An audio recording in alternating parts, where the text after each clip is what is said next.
With the release of James Gunn's DCU Superman coming out in just the next little bit, we've been going back and reviewing all of the previous Superman films, and we are here, unfortunately, at the last of the Christopher Reeve films. Hi, my name's Zach. Today, we are talking about the very infamous final installment in Christopher Reeve's Superman films, Superman 4, The Quest for Peace.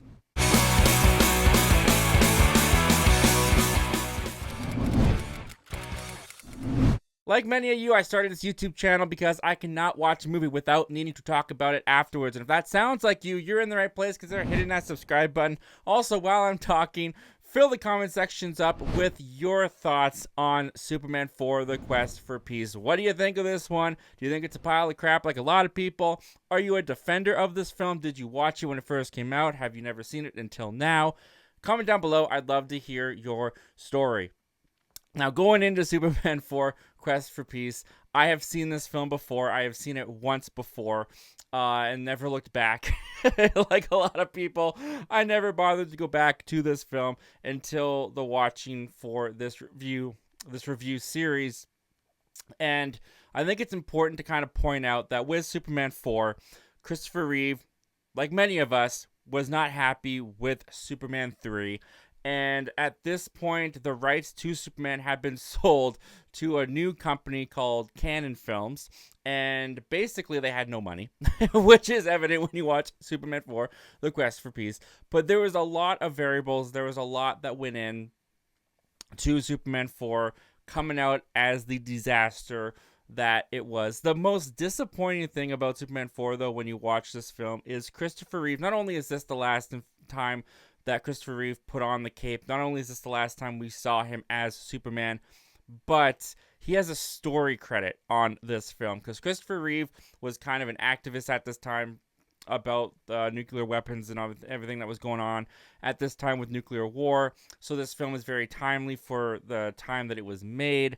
It was also kind of a detriment to the film itself. But before we get to that, let's talk about some of the redeeming factors, if there is any, of Superman 4, The Quest for Peace. Let's talk about what works about Superman 4. And for me, if you saw my Superman 3 review, which if you didn't, it's up here somewhere. If you saw that review, you know one of the many disappointments about that film for me is that they kind of removed all the core elements of Superman's world from that film. There was basically no Margot Kidder as Lois Lane in the film. You had Jimmy pop up in there occasionally at the Daily Planet, pop up in there in a weird subplot with the bingo game. But for the majority of it, Superman felt very isolated from what we remember from the first two Donner films. Superman 4 tries to bring that back. We get a very familiar feeling to Superman 4 that we got in the first two films, where the Daily Planet is very present. Margot Kidder is here again as Lois Lane. Jackie Cooper's back as Perry White. You got Jimmy in here. There's a plot revolving around the Daily Planet being taken over by a new corporation.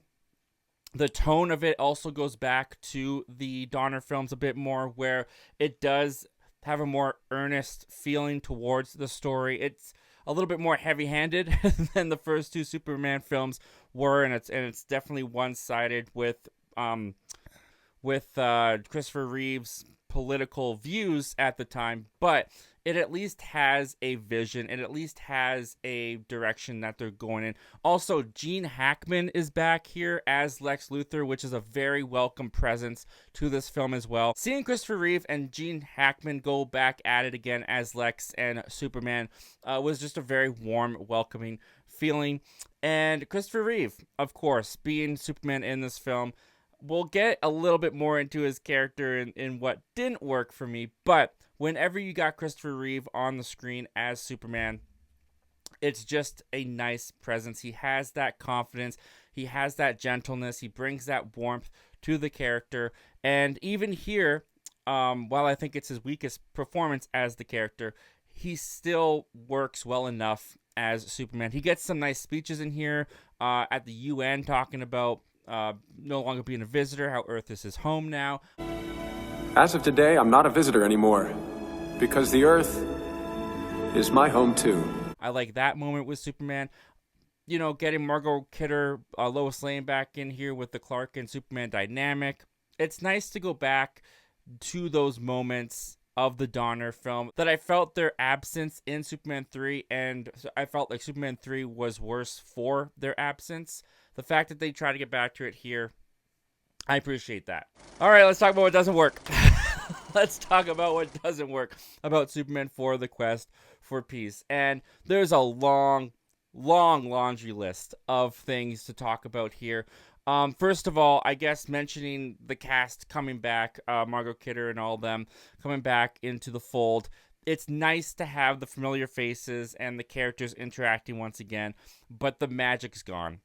The chemistry is not the same. I'm sure it has to do with the fact that Richard Donner, they talk about how that cast and crew were a real family. Everyone got along. Everyone loved Richard Donner. And when he was removed from the films, I just feel like no director was able to capture that same magic Donner was able to bring to these characters and these actors. And especially when it comes to Lois and Clark and Superman in this, the chemistry is completely gone. Margot Kidder is not very good as Lois. The brassy, take charge Lois that we knew from Superman 1 and Superman 2 that we fell in love with, she's nowhere to be found here. Margot Kidder doesn't seem to be giving in a very good performance. Now, she has some issues going on around this time that I've read about in her personal life that probably affected her performance here, but she is honestly not good. And same with Christopher Reeve. I hate to say it, it feels really awful besmirching the name of Christopher Reeve in Superman. He's not good in this film. That's not to say that he's terrible. Like I mentioned, he does still bring that presence of Superman, but you can tell his heart's not in it. And it's really weird when he brought the story of this film to the table. Maybe he didn't like how the screenplay came out. Maybe he didn't like what he was creating.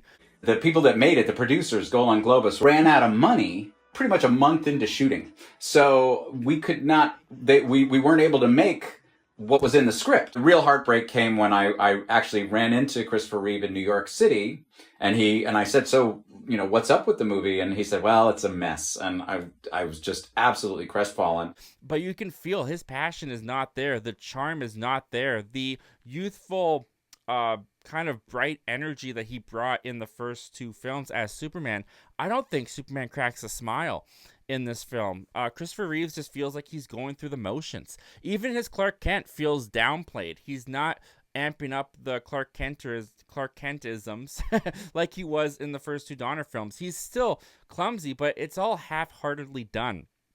And while it's great to see Gene Hackman come back in here as Lex Luthor, they give him nothing to do.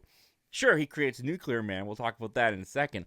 But Gene Hackman, he's trying to make the material work. He's trying to give the performance that we got in Superman 1 and Superman 2. And at times, I do feel like Gene Hackman is breaking through the material. He is bringing that charisma and that comedic side of Lex that I enjoyed so much in Superman 1 and Superman 2 that I felt was absent in Superman 3 as well. It's great to see it back here, but it's not firing on all cylinders like it was in the first two films. Likewise, they've removed his counterpart in Otis, and they've replaced him with Jon Cryer being his nephew, which is a very downgraded replacement. Jon Cryer doesn't really have anything to do in here. His lines aren't particularly funny, and the dynamic between him and Gene Hackman, they're no Hackman and Otis.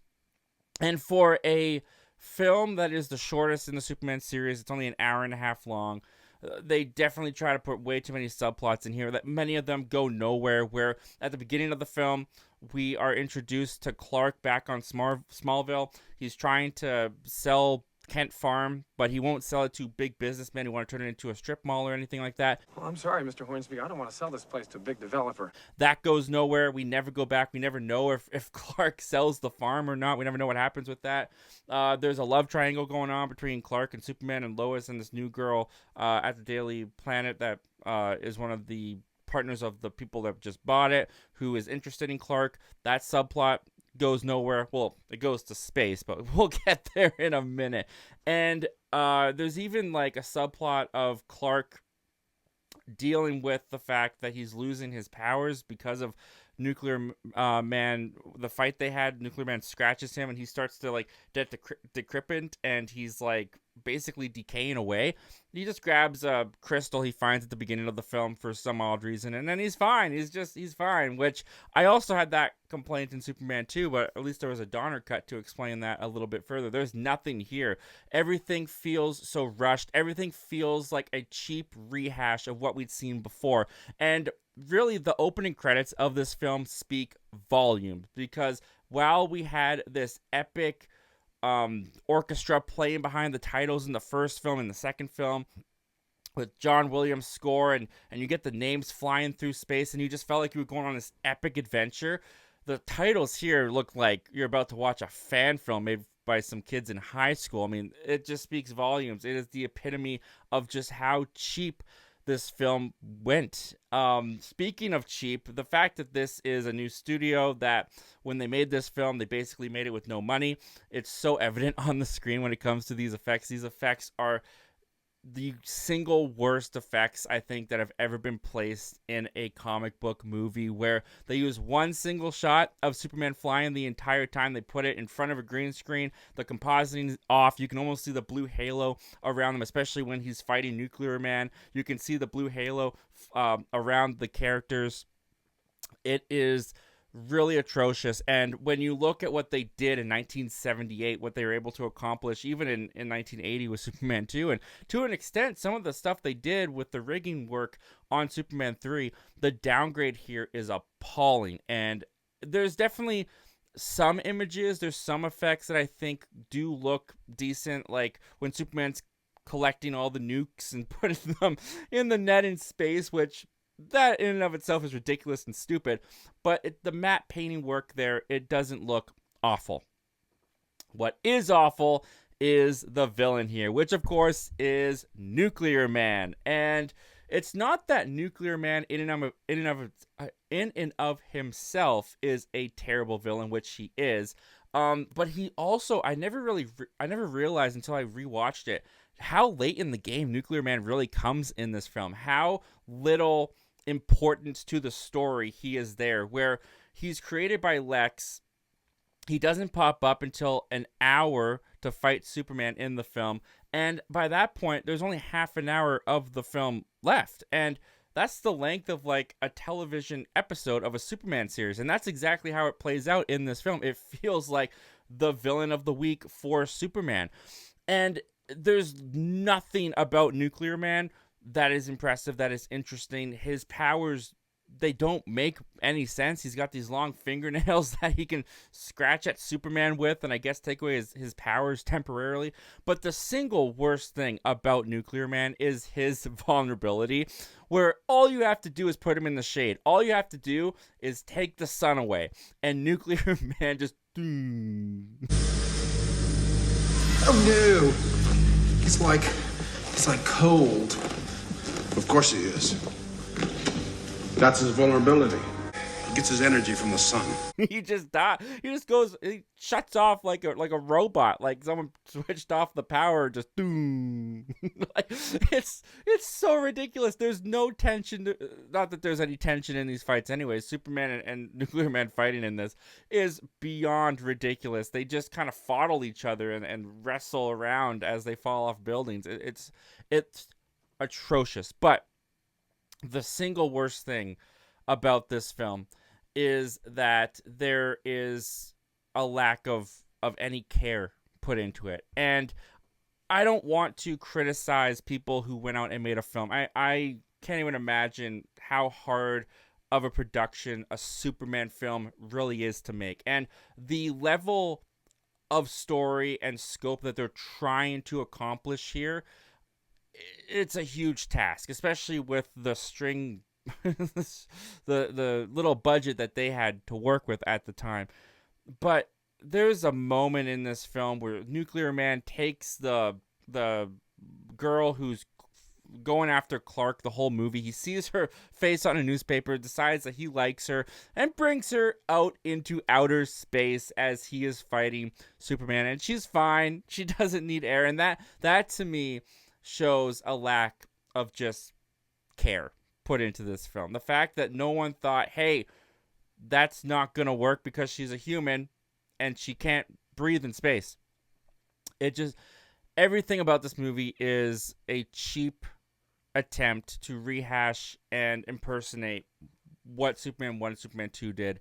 The flight scenes in here between Superman and Lois, they're trying to recapture that first flight scene from the first movie. It doesn't work. It looks horrible. The chemistry is gone.